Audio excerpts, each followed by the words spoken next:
안녕하세요. 재민통합내과 정형외과 내과원장 조문숙입니다. 오늘은 제가 건강 10개명 10개 중에 7번째 걷기 또는 뛰기인데요. 제가 오늘 좀 중점적으로 말씀드리고 싶은 것은 대부분 이제 40대 후반이 되고 내가 특히 오늘은 제가 대사성 증후군이 있는 환자 또는 대사성 증후군이 없더라도 에이징 프로세스에 따라서 50세 지나서 남성 여성 모두 폐경기 지나서 생애 후반기를 준비를 할 때 가장 첫 번째로 우리가 준비를 하고 습관을 들여야 될 게, 밥 먹듯이 습관을 들여야 될 게 걷기라고 생각을 합니다.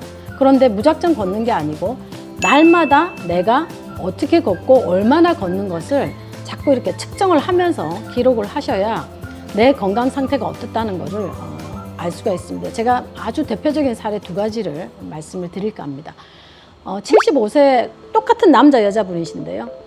한 분은 25년 전에 파킨슨 진단을 받아서 지금 걷는 거 거의 지장 없습니다. 옆에서 보시기에도 환자가 파킨슨이라고 하니까 그냥 파킨슨 진단인 것처럼 그게 운동 기능에 문제가 있는 거거든요. 그런데 한 분은 75세 남자분인데 벌써 5년밖에 안 됐는데, 파킨슨 진단받은 지 5년밖에 안 됐는데 입을 떨고 말씀을 하실 때 손을 떨고 걸음걸이가 불편하시거든요.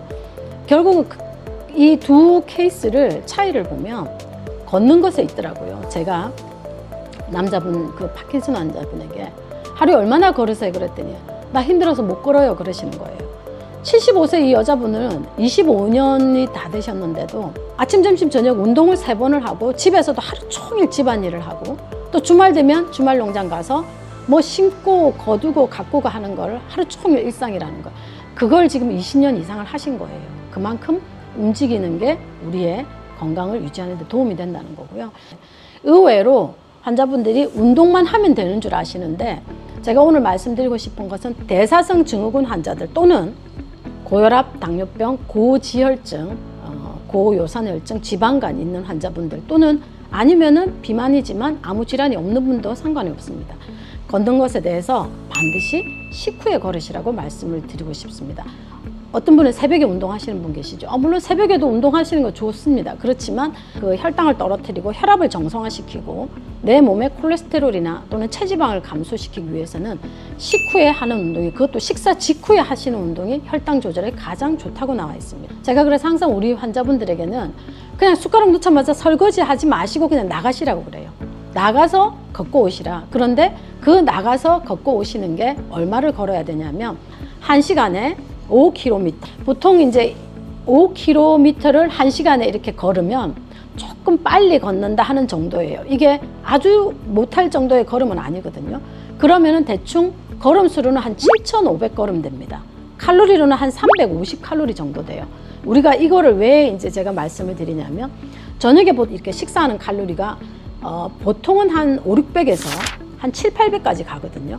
그 중에 숟가락 놓자마자 나가서 매일 하루도 안 빠지고 걷는다고 한다면 내가 먹은 칼로리에 5km만 걸어도 350에서 400kcal를 소모를 하고 들어오는 거죠. 그럼 내가 먹은 양의 반은 소모를 하고 온다는 거죠. 그러면 거의 다음날 아침 공복 혈당이 잘 올라가지 않습니다. 물론 그날 저녁에 먹은 음식이 많으면 좀 달라지겠지만 어쨌든 우리가 평상시 식사를 한다고 전제하에 1시간에 5km를 걸으면 한 7,500보, 그 다음에 칼로리로는 한 350칼로리. 이걸 기준으로 실제 어떤 이 운동에 대한 효과, 수명 연장 효과에 가장 최적의 수명 연장을 할 수 있는 운동 강도가 60세 이상에서는 보통은 한 6,000에서 8,000보, 그 다음에 60세 미만에서는 한 8,000에서 10,000보 이렇게 얘기들 하거든요. 사실은 제일 중요한 거는 매일 하루도 빠지지 않고 한다 하는 게 가장 중요합니다. 지속적으로 한다, 매일 한다, 저녁 식구에 숟가락 놓자마자 나간다. 뭐 더워서 못하고 추워서 못하고 비가 와서 못하고 이러면 1년 내에 할 수 있는 날이 없습니다. 그러니까 아예 처음부터 나는 매일 5km 이상을 걷는다. 어떤 분은 아침, 점심, 저녁 매번 나눠서 걸으면 안 돼요. 네, 안 하는 것보다는 낫지만 제가 말씀드리는 거는 한 번에 5km를 가는 게 가장 좋습니다. 이 걷기의 효과는 여러분들 아시죠? 뭐 인터넷에 쳐보면 너무나 많은 좋은 점들이 많이 나와 있습니다. 가장 좋은 거는 뼈와 근육의 유연성을 키워주고 사고를 방지하는 거죠. 그 다음에 가지고 있는 지방간, 고혈압, 당뇨병, 고요산혈증 이런 대사성 증후군에 대한 어떤 팩터들을 좋게 해주고요. 또 제일 중요한 거는 한번 생각을 해보세요. 내가 지금부터 일주일에 적어도 6일 이상 하루 정도만 빠지고 매일 5km 이상을 걸어서 내가 80, 90까지 간다. 그러면 사실 무슨 병이 있겠습니까? 물론 중간에 뛰었다가 뭐 1분 뛰었다가 2분 걷고 1분 뛰었다가 2분 걷고 하는 게 더 좋다는 얘기는 있습니다. 그러나 지금 여기서 제가 말씀드리고 싶은 거는 지속 가능한 가장 키는 하루도 빠짐없이 매일 5km 이상을 걷는다. 그걸 오늘 제가 강조해드리고 싶습니다. 내 손 움직여서 밥 먹는 것의 가장 첫 번째는 그 가장 기본이 걷는 것에 있다는 거를 명심하시고 반드시 매일 한번 수첩에다 좀 기록을 좀 해보세요. 그래서 내가 얼마나 걷는지, 내가 어제보다 오늘의 속도가 5km를 넘는지 아니면 5km도 좀 힘들어서 걷는지 그런 것에 따라서 여러분들의 모든 건강 지표가 다 좋아질 것으로 생각을 합니다. 오늘부터 한번 당장 하루도 빠지지 말고 걷는 걸 한번 시작해 보시기를 권유드립니다.